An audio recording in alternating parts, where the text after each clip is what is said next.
Bem-vindos ao capítulo 3 da nossa palestra de Introdução a System Safety Assessment. Hoje nós vamos tratar da documentação que tem que ser desenvolvida para a demonstração dos requisitos de segurança de sistemas. Iremos falar um pouco sobre PHA, FTA, FIMEA e FIMECA. Apesar do requisito 309 se aplicar a todos os equipamentos e sistemas de uma aeronave, o desenvolvimento completo de todas as ferramentas varia significativamente, de acordo com fatores como a função desempenhada, a criticidade do sistema, experiência e serviço de uma determinada solução de engenharia ou mesmo a introdução de uma nova tecnologia. Como o desenvolvimento completo de todas as ferramentas utilizadas em avaliação de segurança de aeronaves para toda e qualquer condição de falha é algo extremamente demandante, é interessante que o fabricante, ainda na fase conceitual, identifique os sistemas cujo requisito 1309 é aplicável e elabore uma análise preliminar de perigos.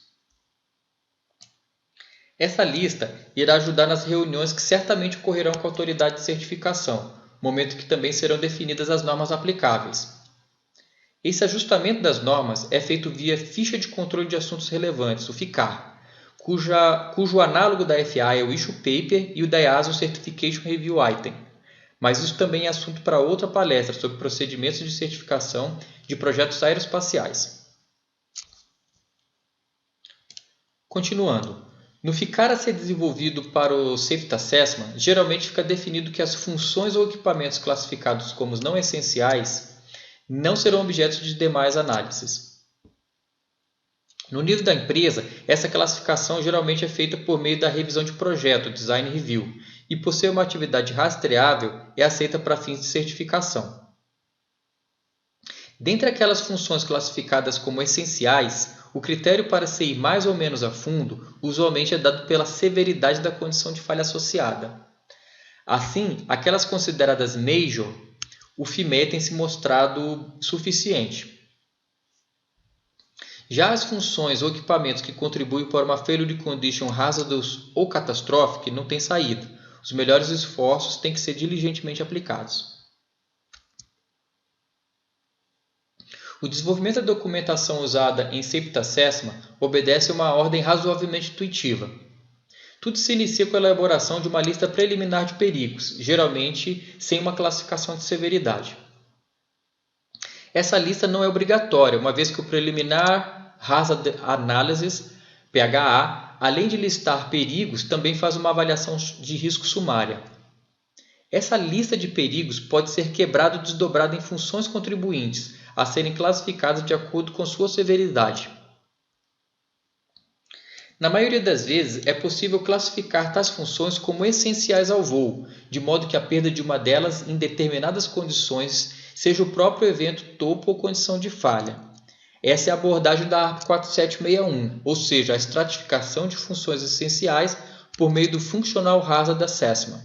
E conforme cada severidade, o prosseguimento para a etapa seguinte, que é a elaboração de uma árvore de falha qualitativa.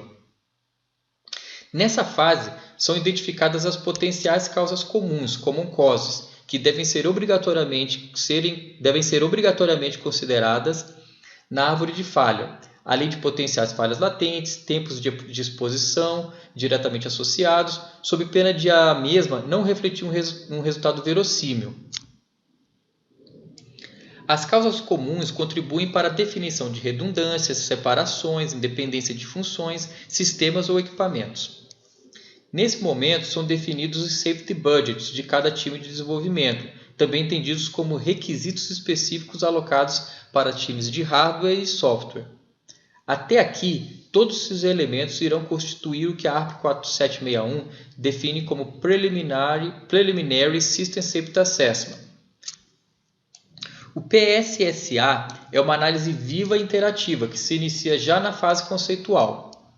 À medida que o projeto vai se desenvolvendo, pode ocorrer de serem identificados novos perigos ou mesmo uma ação mitigatória pode se mostrar não suficiente, justificando uma revisão.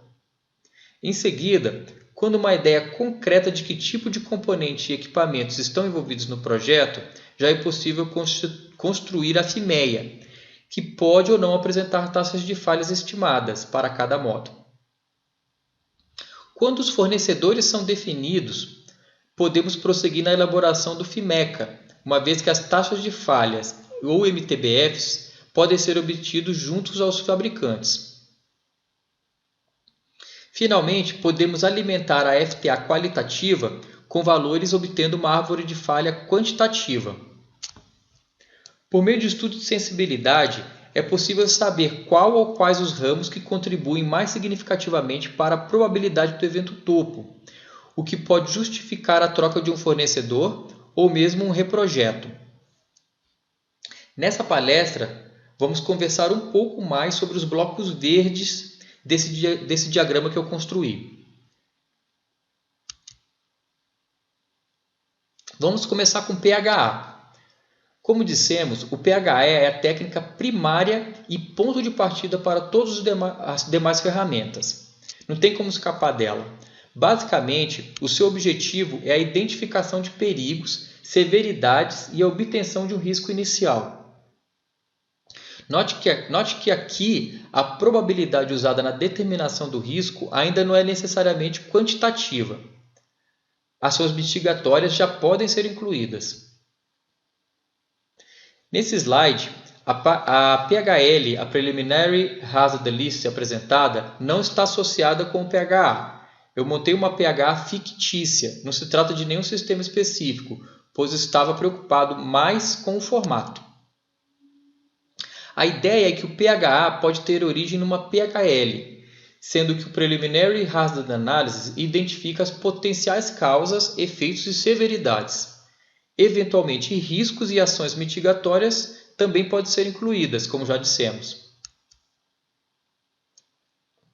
Talvez a ferramenta mais conhecida ou falada em Safety Assessment é a Fault Tree Analysis, pois quando ocorre um evento catastrófico e existe indício de contribuição de algum sistema ou equipamento, os investigadores certamente irão rastrear todas as possíveis causas no nível do projeto e fatalmente recairão sobre a árvore da condição de falha do acidente, como vimos na introdução dessa palestra. Se tal árvore não existir, não há dúvidas de que a avaliação de segurança foi, no mínimo, falha, colocando em xeque o próprio cumprimento do requisito 309 da aeronave. A FTA é um método gráfico dedutivo, pois as causas dos eventos topo são resultados de uma análise racional e lógica estruturada no sentido top-down. A árvore de falha deve ser desenvolvida até o nível onde é possível serem obtidas ou substanciadas taxas de falha, que são os inputs dos níveis mais baixos da árvore. Esse nível é definido como limite de resolução. Já as fronteiras externas são definidas de acordo com a fase do voo, além de condições operacionais ou ambientais adversas que sejam relevantes, conforme também já dito.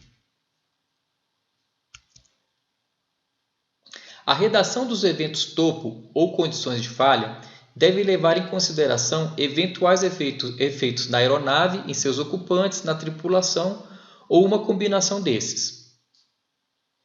Se a fronteira externa for relevante, isso deve estar explícito na descrição do evento.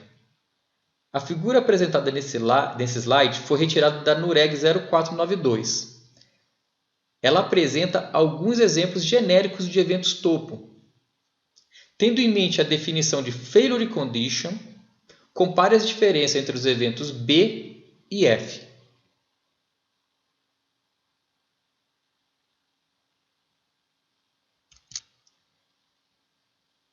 Como dissemos anteriormente, a FTA é uma técnica essencialmente analítica, tarefa que exige raciocínio lógico e capacidade de dedução.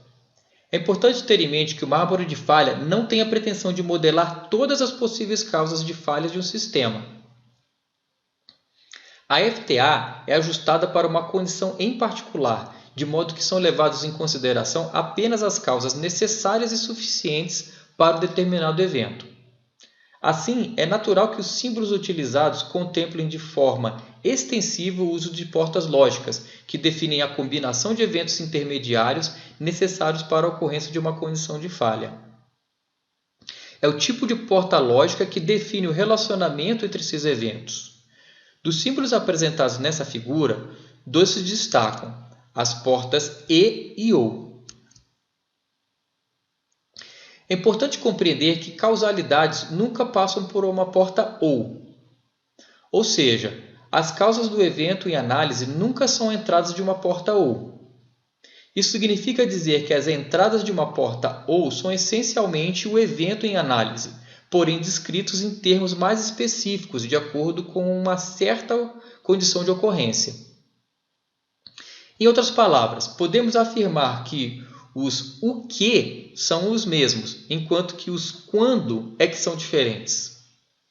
No exemplo da figura desse slide, há uma concordância literal do evento topo, que é o output, com os eventos intermediários, que são os inputs, ou seja, valve is closed due to something.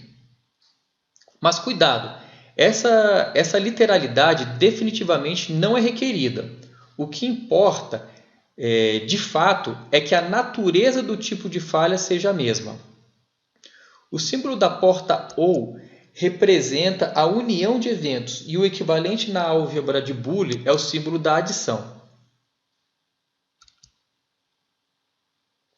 Em contraposição à porta ou, a porta e especifica a relação causal entre as entradas e que levam à ocorrência do evento topo, ou seja, os inputs da porta e representam coletivamente a causa da saída.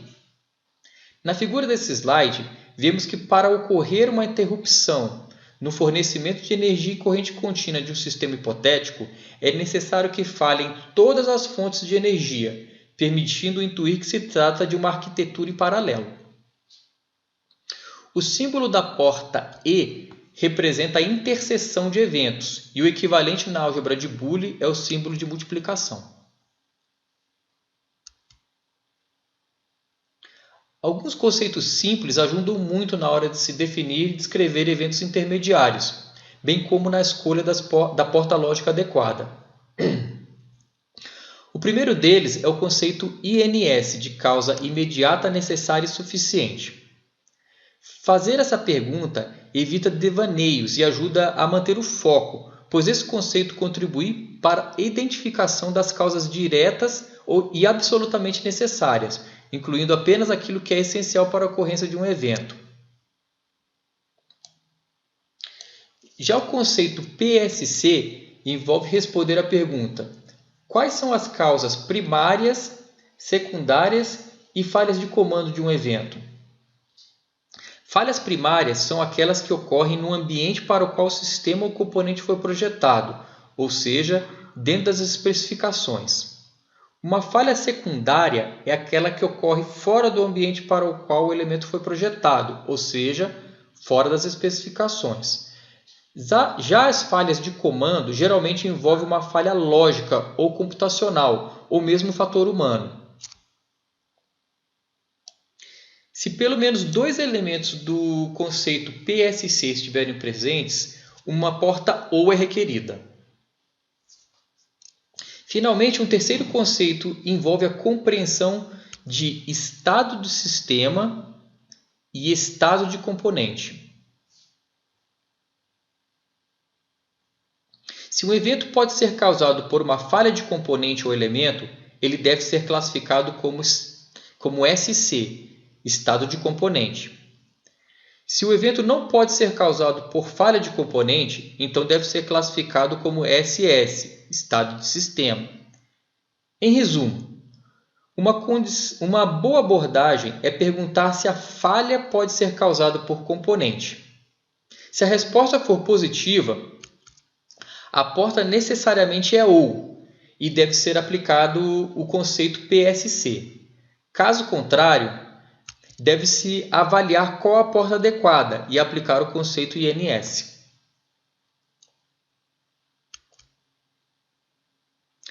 As combinações dos eventos numa árvore de falhas são fundamentadas na teoria da probabilidade e na álgebra de Boole. Suponha que dois eventos mutuamente exclusivos entrem numa porta OU, o que significa a união de eventos. Das operações algébricas com probabilidade, temos que a probabilidade de união de A união B é dada pela soma da probabilidade de A mais B, menos inter A e B. Por serem mutuamente exclusivos, A inter B é vazio. Agora suponha que os eventos não sejam mutuamente exclusivos. Isso não é raro no contexto aeronáutico. Nesse caso, a probabilidade calculada tem que levar em consideração A inter B. No entanto, estamos falando de probabilidades muito pequenas e com distribuição exponencial, de modo que a contribuição de A inter B é insignificante com respeito às probabilidades das entradas isoladamente. Ademais, nesse caso, o erro sempre está do lado mais conservador, de modo que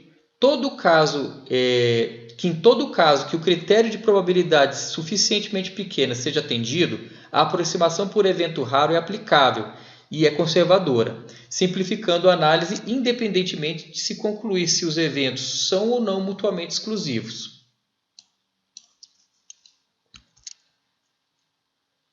Uma das principais razões de se representar uma árvore de falha em termos de equações booleanas é a possibilidade de se determinar os minimal cut sets. Um minimal cut set é definido como a menor combinação de falhas de componentes ou elementos que causarão um evento topo, caso todos eles ocorram. Ou seja, os minimal cut sets definem todos os modos de falha que levam à ocorrência do evento topo.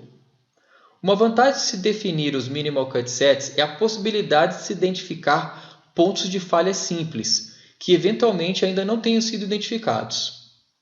Observe a árvore de falha ao lado. Vamos desenvolver as equações booleanas no sentido bottom-up. Com isso, vamos tentar identificar se há algum ponto de falha simples.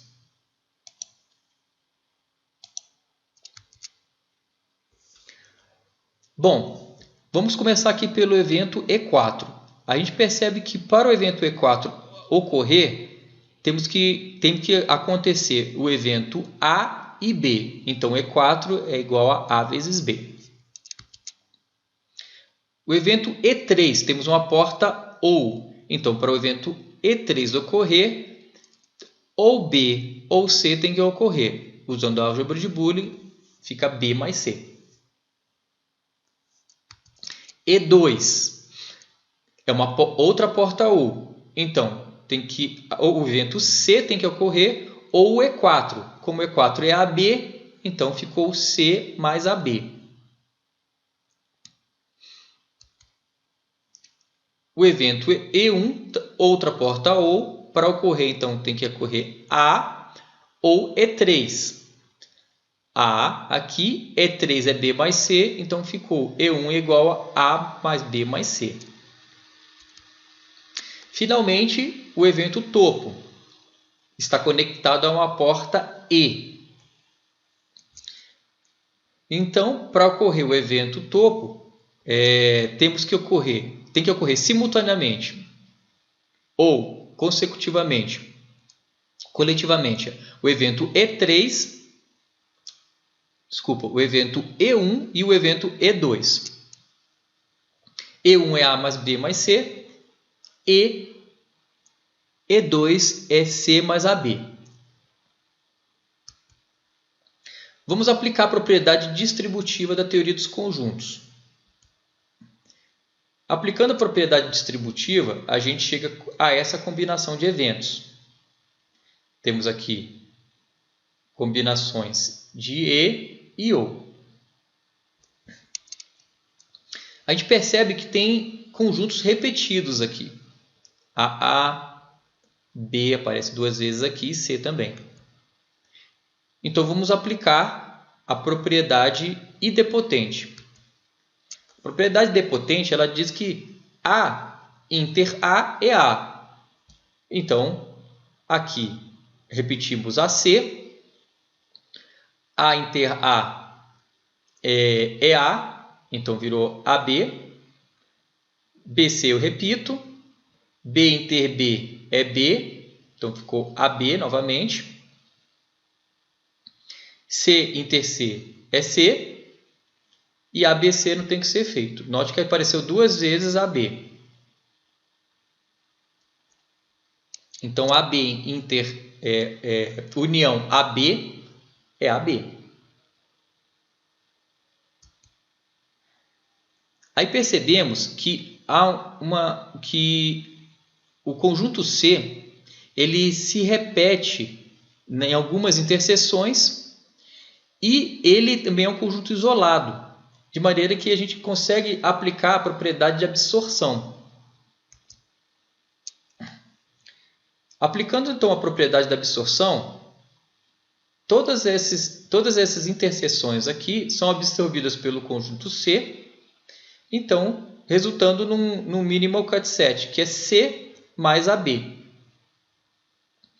Quando a gente chega nesse resultado final, a gente verifica que C é um ponto de falha simples. E mais ainda, a gente conclui também que uma porta E logo abaixo do evento topo, ela não garante a inexistência de pontos de falha simples. Isso é muito importante.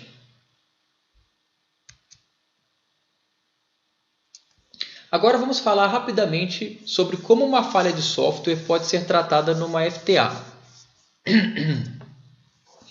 Observe essa árvore hipotética. No ramo direito do evento intermediário, superaquecimento devido a erro de comando quando o aquecedor está no modo espera, tem uma contribuição por falha de software. A definição do Development Assurance Level baseia-se na determinação da forma como um erro de software se relaciona com uma potencial condição de falha do sistema e da gravidade dessa condição de falha, conforme determinado pelo processo de avaliação de segurança.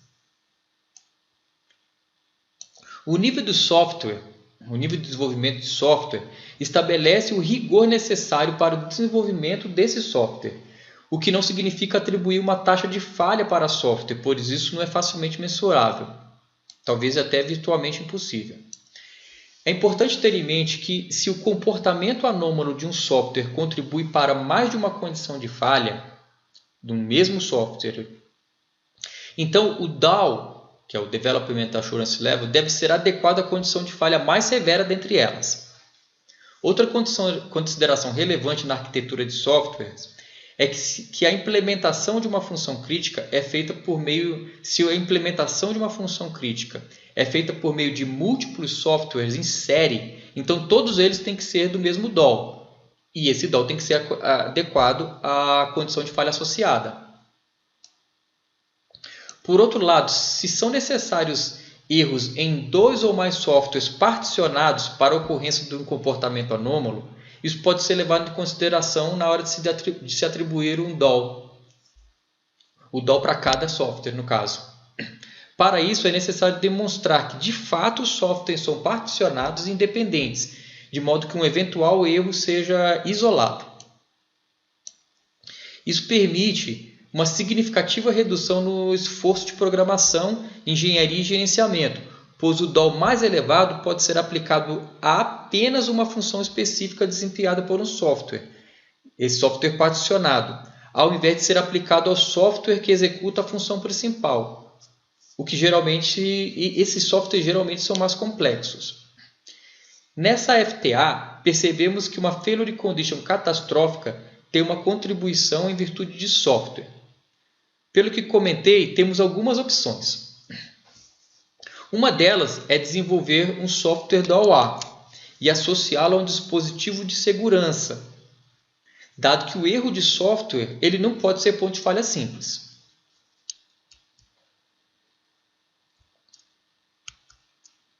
Outra opção é associá-lo a um dispositivo de segurança com uma taxa de falha que cumpre isoladamente o objetivo de segurança e definir um DAO mais brando junto com a autoridade certificadora. Uma solução típica amplamente empregada é que esse mecanismo de proteção seja um outro software. Esse software ele vai monitorar e proteger contra uma condição de falha específica, que geralmente é mais simples de se projetar. Assim, apesar do software de proteção ser DOL-A, o esforço da empresa em termos de homem-hora, custos é significativamente menor. Assim, o nível de exigência para o desenvolvimento de software principal pode ser reduzido, sem que ocorra degradação do nível de segurança especificado. Vale ressaltar que nem sempre essas abordagens são possíveis, tornando inevitável o desenvolvimento do software segundo um DOL mais exigente. Finalmente, iremos conversar um pouco sobre a Failure Mode and Defect Analysis, sob o ponto de vista da MIL Standard 1629. A FIMEA é uma análise estruturada e indutiva, desenvolvida no sentido bottom-up, que é utilizada para avaliar os efeitos sobre o sistema de cada possível modo de falha de um componente ou elemento. Também é utilizada para classificar a severidade dos potenciais modos de falha. Quando formatado corretamente, a FIMEA ajuda a identificar falhas latentes e as possíveis causas de cada modo de falha. Quando a criticidade de cada modo de falha é analisada em maiores detalhes, podemos dizer que a FIMEA evolui para a FIMECA. O desenvolvimento da FIMECA deve levar em consideração aspectos como a taxa de falha de cada modo de falha, capacidade de detecção, além da experiência do analista e do grupo de trabalho na determinação da probabilidade ou criticidade de um modo de falha particular. Nesse último slide, podemos observar algumas semelhanças entre FIMEA e FIMECA, bem como as principais diferenças que existem entre essas duas ferramentas. E esse é o link para o capítulo 4, onde iremos retomar a FIMECA com um pouco mais de detalhes e explorar a questão da confiabilidade de componentes e equipamentos, além de aprender como os valores de taxas de falhas são utilizadas na FIMECA e como elas são obtidas, além de aprender a calcular as probabilidades de falhas que vão alimentar a FTA. Até breve!